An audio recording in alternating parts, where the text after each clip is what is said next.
a life defined by service and a true American hero.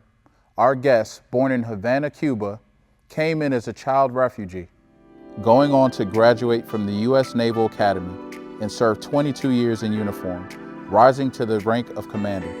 He was also the featured speaker for the arena stage for Military Appreciation Day. Thank you, Secretary, for being here on this special evening, Military Appreciation Night at the arena stage. I want to start by asking you what your early life was like. Oh, please call me Carlos, and thank you so much for inviting me here to this extraordinary program that has now touched the lives of so many across the country, so many veterans and so many families, so thank you. So I was born in Havana, Cuba, 1961, and I came to the United States in October of 1962, along with my mother, my father, my grandmother, and even our dog Blackie.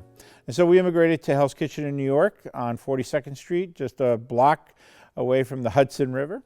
And we lived in a tenement building there. Both my parents worked 2 jobs. Living there just a block away from the Hudson River, it's kind of a tacky joke, but I used to say that we were so poor that the only thing that my parents could afford to do was walk me up and down the Hudson River. And I think that somehow inspired me at a very early age with all things the water and with all things boats. And that's part of the inspiration for joining the Navy later on in life. And wanted to be an engineer. That's what inspired me basically to apply to the United States Naval Academy in order to be an engineer and also serve my country at the same time. And can you tell us a little bit about your experience in the Navy and what you did? Going into the Navy was just an eye-opening experience for me, and to be able to go to Annapolis as a young child from Cuba and experience what becoming an officer was all about at the United States Naval Academy, experiencing what working with enlisted service members, men and women, was like, was just amazing and eye-opening to me.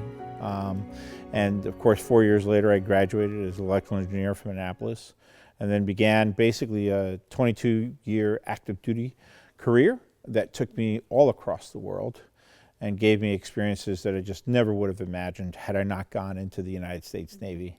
And that's one of the things that I tell so many young generations of Americans, poor and otherwise, that whether you serve a year in the military or you serve 5 years or you serve 20 years in the military, in so many ways it changes who you are. It makes you a stronger person, a more resilient person, and it really does give you an appreciation for the world and for other people. And so I feel very, very blessed to have been able to serve a total of 26 years in the United States Navy. And how did your service prepare you to become the secretary? I retired from naval service, active duty naval service, in 2004.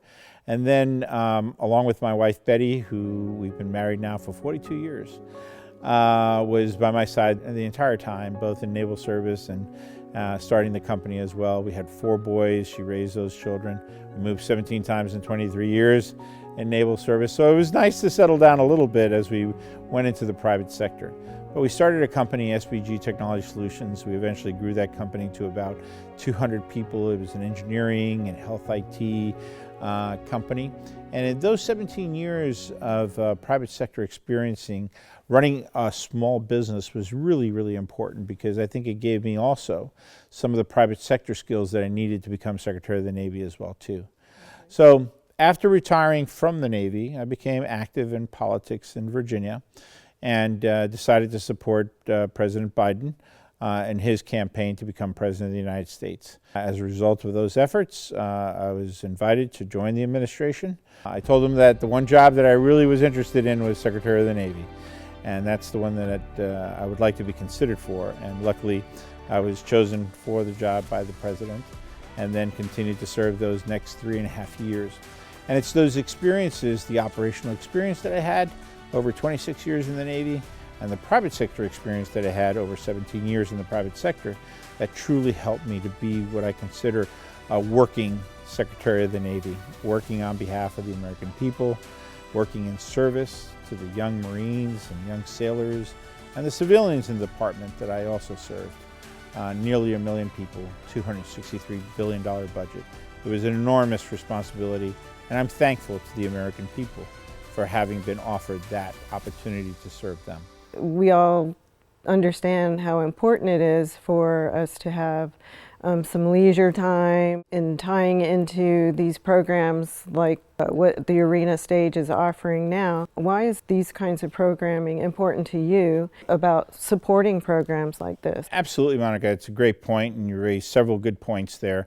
First and foremost, it's the responsibility of every leader, including the Secretary of the Navy, to first and foremost look after our sailors and Marines in uniform, and to look out after their families as well too. And I'm very proud that I just recently joined the board of Blue Star Families, for example, an organization that specifically looks after the welfare of military families all across the country. All right, here we go. First up, 2 tickets to any show in the Omni Theater Center's 2020. Programs like this here at the Arena Stage that they've been running since 2015, just this military service dinner that honors military families, is really, really important because it contributes, as you suggested, to the overall balance in life, the work-life balance that one has to achieve, right? And military families are constantly under a lot of stress. So for them to be able to get out on a night like tonight and enjoy a dinner and a show and be told how important they are to our military readiness, to our country, is really, really special.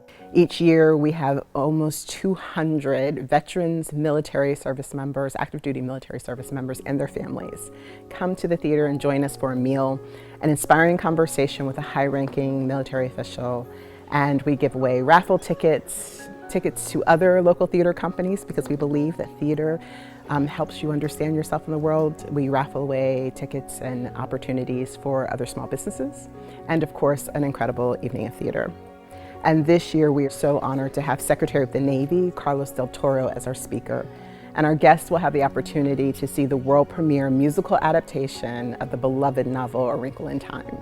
I'm very thankful to the board of directors of the Arena Stage, and to Catherine, the chair, as well too, for all that they do on behalf of our military families. So as a military brat, it's great to see so many families of veterans here in a way that they can interact with the currently serving community. Just to have all these veterans together to do something that will keep their spirits up and keep them lifted.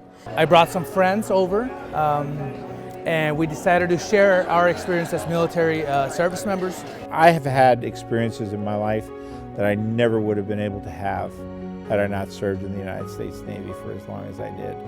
And again, I highly encourage all young Americans, women, men, to consider a career in the United States Navy, or even consider serving for 1, 2, or 3 years in the service, because it really will give you those skills that will stay with you and propel you throughout life in the military and also life in the private sector as well too, when one either transitions or retires from military service.